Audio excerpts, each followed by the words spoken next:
माळेगावच्या कारखान्याच्या निवडणुकीकडे संपूर्ण राज्याचे लक्ष लागलेले स्वतः उपमुख्यमंत्री अजितदादा उतरलेत आणि त्यांनी जाहीर केले की पुढील 5 वर्षासाठी मी चेअरमन असणार. सशक्त लोकशाहीमध्ये प्रत्येकाला पुन्हा कुठलं इलेक्शन लढायचं हा त्यांचा अंतर्गत प्रश्न असतो. त्याच्यामुळे अर्थातच जे इलेक्शन ज्याला लढायचं आहे त्याला तो अधिकार. ताई, पण विरोधक असं म्हणतायत की जे सभासद अ वर्गात नाही, जे सक्रिय सभासद नाहीत त्यांना कारखान्याचं चेअरमन होता येत नाही आणि अजित पवार त्या ठिकाणी ब प्रवर्गातून निवडणूक लढतायत. मग असं असताना तुम्ही देखील खासदार आहात, काय तुम्हाला कायद्याचं ज्ञान आहे? अजित पवार या कारखान्याचं चेअरमन होऊ शकतात का? काय वाटतं? मला असं वाटतं सहकारमधले जे तज्ज्ञ आहेत माझ्यापेक्षा त्यांना विचारला हा प्रश्न जास्त संयुक्तिक कारण अनेक वर्ष सहकार चळवळीत काम केलेले किंवा प्रशासकीय कामात काम केलेले अनेक तज्ज्ञ लोक महाराष्ट्रात आहेत. मला असं वाटतं त्यांचं मत घेतलं तर जास्त योग्य. काही माळेगाव कारखाना जर बघितला तर त्याच्यामध्ये शिक्षणाची दारं पवारसाहेबांनी ठरवू करण्यासाठी अनेक विविध संस्था देखील आणल्या. या ठिकाणी अनेक इंजिनियर देखील तयार झाले. कसं बघताय एकंदरीत माळेगावच्या गेल्या 60 वर्षात म्हणजे 6 दशकात महाराष्ट्रातली विकासाची कामं आणि पुढचा विचार करून ते काम करत म्हणजे आज मला अभिमान वाटतो तुम्हाला सांगताना या देशात पहिली AI लॅब ही बारामतीत होतीये आणि त्याच्या मागे आदरणीय पवारसाहेब आणि प्रताप पवार, राजूदादा यांचं खूप मोठं योगदान. अनेक प्रयोग देशात जे सुरू होतात त्याच्या आधी ते बारामतीत होतात आणि गेले 6 दशकं बारामतीचं हे काम देशाने पाहिलेलं आहे आणि बारामतीकरांच्या टीम वर्कचं हे सगळं क्रेडिट आदरणीय पवार साहेबांना साथ या बारामतीकरांना दिली आणि त्याचबरोबर असंख्य कुटुंब आहेत ज्यांचं खूप मोठं योगदान ह्याच्यात आहे. प्रत्येकाने एक त्यांचे कष्ट करूनच हे एवढा मोठा कारखानाही झाला, त्याच्याबरोबर एवढ्या मोठ्या संस्थाही उभी झाल्या.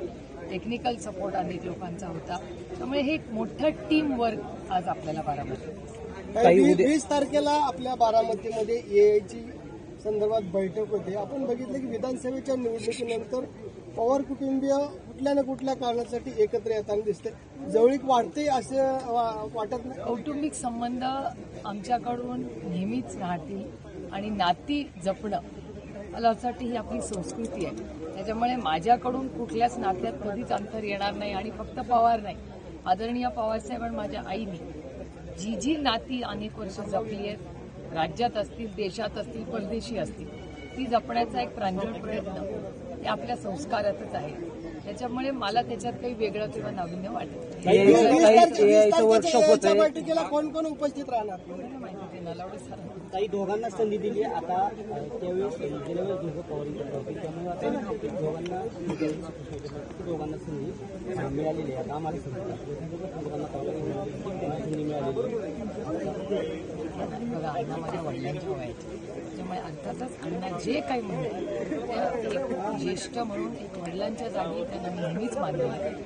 त्यांना मला काहीही बोलण्याचा अधिकार आहे. त्याला मी आशीर्वाद काही काल पिंपरी चिंचवडमध्ये साहेबांचा मेळावा झाला, त्यामध्ये सांगितलं त्यांनी की भाजपसोबत कधीही जाणार नाही. हीच भूमिका आता दोन्ही राष्ट्रवादी एकत्र येणार अशी चर्चा होती, पण काल पवार साहेबांच्या या वाक्यामुळे कुठेतरी पूर्ण मिळालं असं वाटतंय. बघा, आम्ही याच्यावर कधीच काही बोललेलो नाही. या सगळ्या चर्चा माध्यमातूनच ऐकायला येतो. त्याच्यामुळे तुम्हीच काय ते ठरवा. पण काय गेल्या कारण माध्यमात जरी चर्चा असल्या कारण गोष्टीच तशा घडल्या होत्या. माळेगाव सहकारी साखर कारखान्याच्या निवडणुकीच्या निमित्तानं दोन्ही राष्ट्रवादी एकत्र पॅनल त्या पद्धतीने आमचं पॅनल पक्षाचं नाही. आमचं पॅनल हे शेतकऱ्यांचं, कष्ट करणाऱ्यांचं, काळ्या मातीशी इमान राखणाऱ्या लोकांचं पॅनल. आमचं पॅनल कुठलाही राजकीय विषयच नाही. खरं तर हिंदी भाषेबद्दल बोललं होते, काय वाटतं त्या संदर्भात? माझं पहिल्या दिवसापासून कुठलीही गोष्ट रेटू नये आणि सेंट्रल बोर्ड मला काळजी एकच आहे की आहे त्या इन्फ्रास्ट्रक्चरमध्येच आज शिक्षणाचा दर्जा काय हे पाहता आहे. मी म्हणत नाही असरचा रिपोर्ट बघा, केंद्र सरकारचा रिपोर्ट बघा. असरच्या रिपोर्टमध्ये शिक्षण असेल, गणित असेल, त्याच्यात भारतात महाराष्ट्रात आजही मोठे चॅलेंजेस आहेत, आव्हानं आहेत ना. त्यामुळे शिक्षणात एक केंद्र सरकारचा पॅटर्न जर राबवला तर SSC बोर्डाचं काय होणार? SSC बोर्डात मी स्वतः शिकलेली आहे. प्रत्येक बोर्ड असावं, जरूर केंद्राचं CBSE असावा, पण तो अधिकार पालकांनी घ्यावा. आपण कसं घ्या?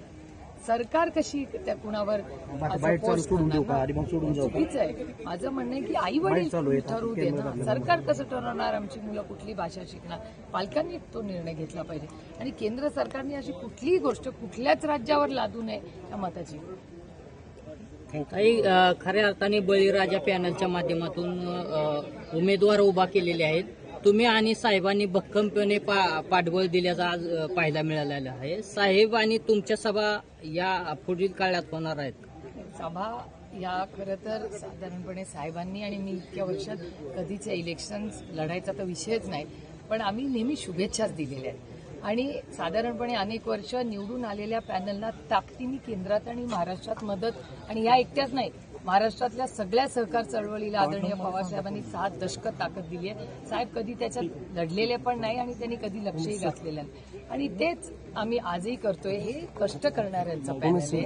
हे पॅनल जो काळ्या मातीशी इमान राखणारा जो कामगार आहे, जो शेतकरी आहे, त्यांचं हे पॅनल आहे. आणि मला असं वाटतं एका सशक्त लोकशाहीमध्ये प्रत्येकाला आवाज हा असलाच पाहिजे.